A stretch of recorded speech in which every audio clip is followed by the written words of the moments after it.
Aturang pangajali umat. Om Swastiastu.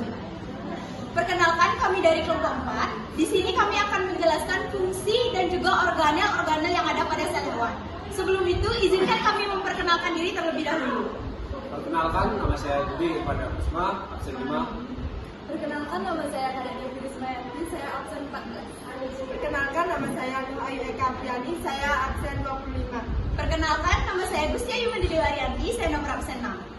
Perkenalkan, nama saya Kusuma Chandra Dewi, nomor absen 24. Perkenalkan, nama saya Muhammad Anwar Syawa, absen 23. Mari kita lihat apa saja yang ada pada sel hewan. Baik, saya akan menjelaskan bagian-bagian dari organel sel hewan. Yang pertama itu adalah nukleolus. Nukleolus adalah struktur tanpa membran yang berada dalam nukleus.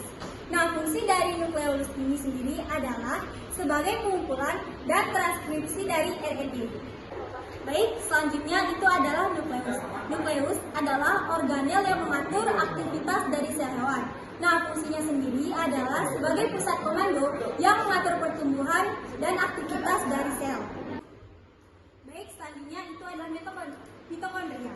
Nah, mitokondria sendiri ialah organel yang berperan penting dalam produksi energi. Nah, fungsinya sendiri adalah sebagai pengolah makanan yang dibentuk dalam bentuk ATP atau adenosinar trifosfat. Selanjutnya, yaitu membran sel. Membran sel adalah lapisan tipis yang mengelilingi dan melindungi sitoplasma dan nukleoplasma sel. Membran sel ini memiliki fungsi yaitu sebagai batas antara sel dengan cairan yang ada di sekelilingnya atau di sekitarnya, dan juga sebagai proteksi terhadap zat-zat yang tidak diinginkan oleh sel. Selanjutnya, yaitu lisosom. Lisosom adalah vesikel yang menempel pada membran dan juga berisi enzim hidrolike.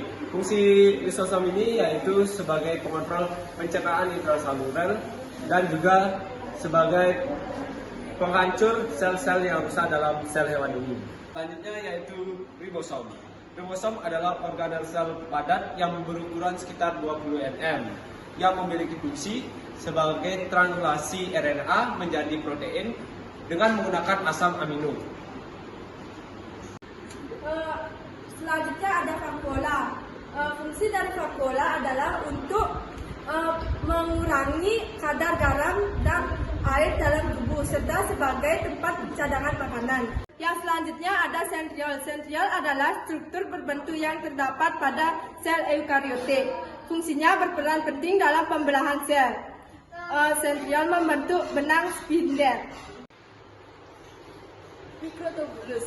Mikrotubulus merupakan organel dalam sitoplasma yang berbentuk seperti silinder.